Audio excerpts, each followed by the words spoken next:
out of your contemporaries when you were starting off, right through your career, or even musicians now, what musicians, artists, and even guitarists have you felt particularly inspired or impressed by over the years? Who do I find inspiring, particularly guitarists? Sorry? In any point in your career, when you were starting out or now?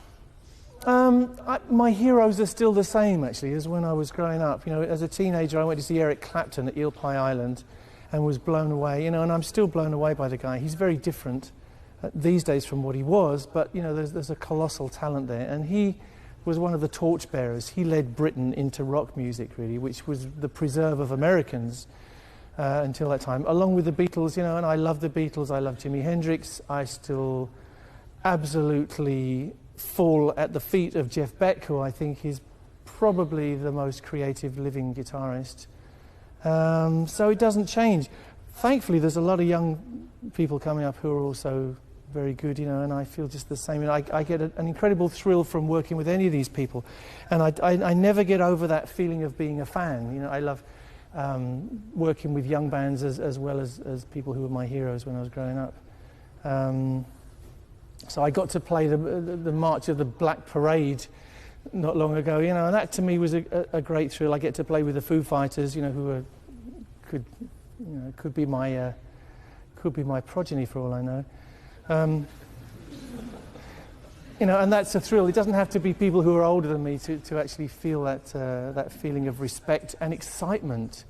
So that I always think that's one of my greatest pleasures that comes from what I've achieved, whatever that is. You know, I didn't do it because I wanted to become famous. George Harrison said it very well. He said, you know, I asked to be successful. I didn't ask to be famous. And I sort of feel like George, I think. You know, he plunged into his art. He enjoyed it. He used his art as a vehicle towards his spiritualism. He tried to make the world a better place. And as an overall rounded human being, George Harrison, to me, is a great inspiration. So that's probably enough, right?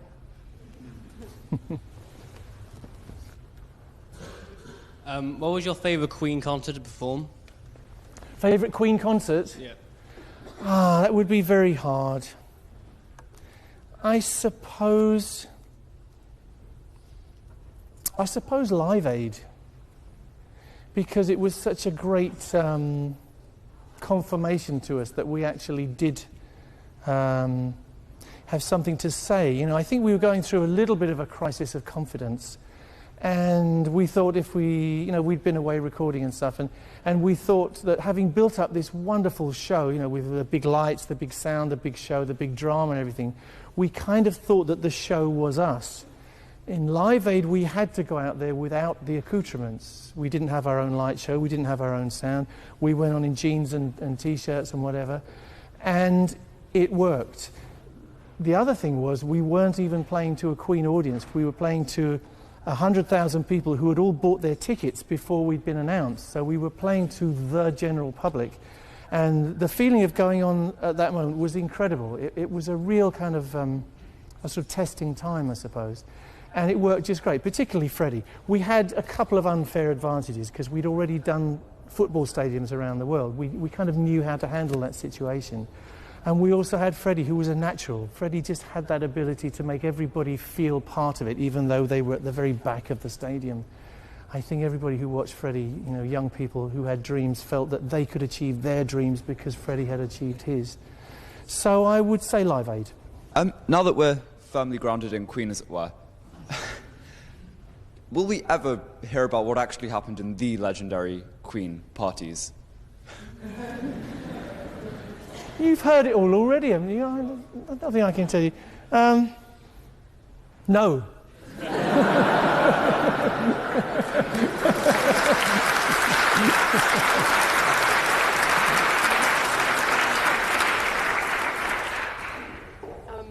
So, Queen fan, I was wondering how you and Roger Taylor, when you were writing songs, both of you really good singers, how did you decide which songs to sing yourself and record yourself and which songs to give to Freddie to sing? Oh, there's not an easy answer to that, really. It's a curious situation where you have four artists with paintbrushes trying to paint on the same canvas. That's the situation you're in the studio. And it's a process of argument and give and take. as to what happens.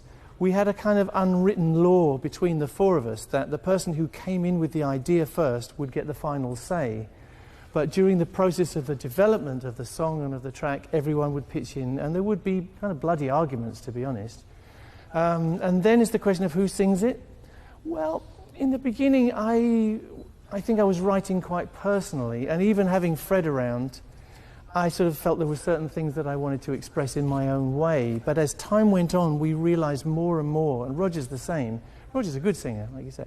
You know, we realised more and more we had this incredible vehicle in Freddie, a unique vocalist, able to interpret things. And sometimes you have to let go. If you give a song to someone, you can't control how they perform it. You have to step back and allow them to put themselves into it. And once I got into that frame of mind, I just realised that everything got better as soon as Freddie sang it. So I think both Roger and I got to the point where we didn't want to sing on the albums anymore. We just wanted Freddie to do his thing because it was so precious. Hi, Brian. Is there any moment in your musical career that you would say you've been most proud of? The moment when you've thought, I've done something fantastic. We're going to talk music now, eh? All right. Instantly we all relax. There's a number of moments. I suppose the top of Buckingham Palace, really. And people say, was it scary? Well, yes, it was scary. They say, well, did you think you were going to fall off? And I go, no, I don't think I was going to fall off. But if I'd messed it up, I would have thrown myself off. Because I would have been the guy who woke up the next morning and screwed up on top of Buckingham Palace in front of 1 million people. So that was, for me, it was an adventure, it was a challenge, and it was an absolute life-changing moment because I had to face that fear and get through it and regain and keep composure. I also think I was doing it for a number of reasons. I was, in a sense, representing 50 years of the Queen's reign. In a sense, I was representing 50 years of rock and roll. And in a sense, I was up there because Freddie's no longer around, and I would be the one to sort of wave the banner. So it was a great feeling, and I was fucking terrified, I will tell you. Sorry, you can edit that out. And when it was done, you'll see that the pictures of it, you know, I put my hand in the air and I thanked God because there is so much preparation you could do, but there was so much that could go wrong. And I learned a great thing in a depression clinic some years ago, which is called the Serenity Prayer, which I'd like to share with you, seeing as you've reminded me. And this helped me through. And what it says is God doesn't have to be a part of it, but God's a convenient rock to put this on. It says, God, give me the grace to recognize the things over which I have no control, the courage to change the things that I can change, and the wisdom to know the difference. Now, that's a bit of a paraphrase. I'll try again. Higher power, or God, grant me the grace to understand that there are things which I cannot change. Grant me the courage to change the things I can, and grant me the wisdom to know the difference. So in other words, in that situation where you feel fear, and all you can feel is that fear, you just concentrate on the things which you can achieve. And the rest of it you have to abandon to a higher power. And that's, I don't know if that's religion or not, but it's a very powerful tool, because as soon as you abandon certain things to a higher power, they're lifted from you. You can't worry about it anymore. You have to just worry on the things which you can control. Like, is the thing in tune? Does the wire work? But you can't control the weather, you can't control the fact of, I mean, I had an orchestra 100 yards away. If I'd been able to hear them, they would have been out of time. So we had all sorts of systems where I could hear the orchestra, they could hear me, I could see the conductor on the TV screen. Half an hour before the performance, none of it worked. And they said, we'll have to run another wire up through the palace. And this official man said, we can't do that without asking the Queen. And I was like, yes, we can, because it won't work. So they got me the wire, and I think it was about 10 minutes before the actual thing when everything worked. And suddenly I had huge monitors behind me where I could hear the orchestra live. I had my lovely big amps to make it my big noise, and I was in the middle. And it was, once I conquered that fear, and once I jumped in, it was a moment of heaven. It was a moment of jubilation, just enjoying the sound and enjoying the fact that I knew I'd prepared as much as I could. You're all going to get exams soon, aren't you? It's the same thing, you know. You think, why did I do this? Why did I do this? You know, and this is awful. But actually, you prepare, and then you have to abandon the rest to a higher power, because there are certain things you can't control. My dad used to say, you can only do your best, and your best will be good enough. Does that answer the question?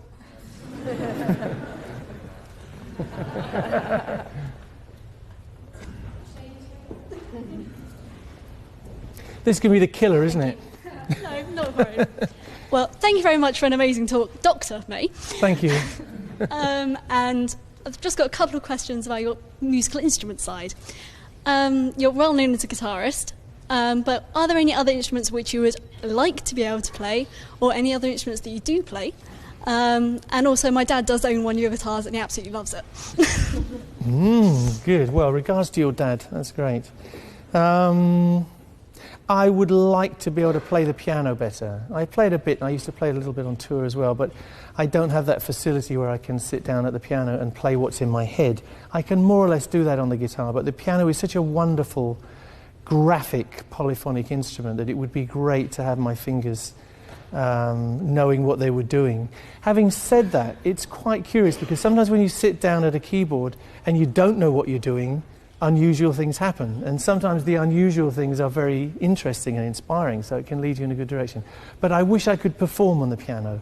To me, that would be a great joy. I gave up piano playing at grade 3. You did grade 8. I did. Your chairman did grade 8 piano and goes, no, I don't do it anymore. So I hope you will take it up again. But to me, yes, I'd like to have a facility on the piano. I probably never will. But my music is all in the ears. I can read music, but very slowly, and I can write music, but pitifully badly. You know, talking about writing on a piece of paper. But what I can do is hear it, and I can communicate it, and that to me is what motivates me, and that's what makes it all work for me. That's it, I think, really. I'm very happy, though. I mean, the guitar to me is such an expressive instrument. You can put it in the hands of anyone who has even a minimum qualification, and they will do something interesting with it. It seems like the guitar has an ability to interpret people's feelings, the unconscious wills of people, as well as the conscious wills. I think a great example is Kurt Cobain, who was by no means a technician on the guitar, but was able to produce an enormous emotional effect on his audience by playing just the way he felt. And so the guitar to me is a bit of a miraculous instrument, and I'm happy that I got to be a guitarist. It's my voice. Yeah, final question. If you could collaborate with any artist, performing or writing, who would you pick? Who would I collaborate with? It would be John Lennon, I think, but it's not going to happen, is it? Great choice. Yeah, that would be great. I never met him. I met all the other Beatles, but not John, and I regret it. I wasn't allowed to go when I was a kid. My mum said, no, we don't go to things like that.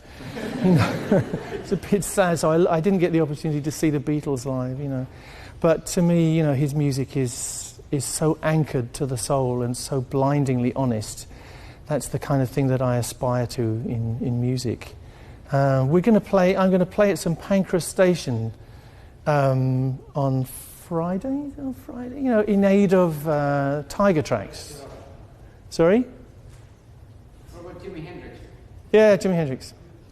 Yeah, that would be good, but it would be tough to play with Jimmy. I would feel inadequate, I think. But John Lennon I would enjoy. So I think at Tiger Tracks we're going to play this little-known song by John Lennon, and it's called Bungalow Bill. Anybody know it? It's a song about people going out to hunt tigers and thinking themselves very brave. So it very much fits in with my view of how we should be behaving towards animals. So if you want to come to St Pancras Station, you've got nothing to do, Friday night, I'll see you there. The lady at the front. How have you managed to stay so down to earth, given that you are essentially a legend? Oh, I love you. I like being called a ledge. It's lovely. Well, thank you for saying that I'm down to earth. It's just, She says I'm down to earth. I mean, this is your perception, and I thank you for it. To me, it's just my own kind of truth, I suppose. I like the act. I like being a rock star or whatever, and I'll do it to the max. And I'll be epic and whatever, but inside there's a person who's sort of looking at it and thinking, where am I? What am I doing? What does this mean?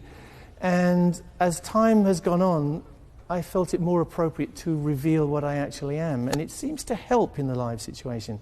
I recently did a tour with a lady that I work with, Kerry Ellis, who you know very well. And we abandoned all the big show. We went out there just very simple, an acoustic guitar and a voice, occasional keyboards. And there was no pretense whatsoever. We told stories, we had a laugh with the audience. And so we kind of climbed down off the pedestal, if you like. And to me, I love that kind of thing. I like just being normal. And I think, to be truthful, I've fought in my life to stay as normal as I can. It's a pretty abnormal life that I've had. But you have to be a human being. And you're not excused from being a human being just because you're famous or successful. You have to answer to your kids, who will tear you apart at every opportunity. I have to answer to my grandchildren now. They'll tear you apart as well, except they do it in a more loving way. And I think you just got to wake up every morning and be able to look into the mirror and say, yeah, I'm telling the truth as far as I can in my life. So I thank you for that. Thank you very much.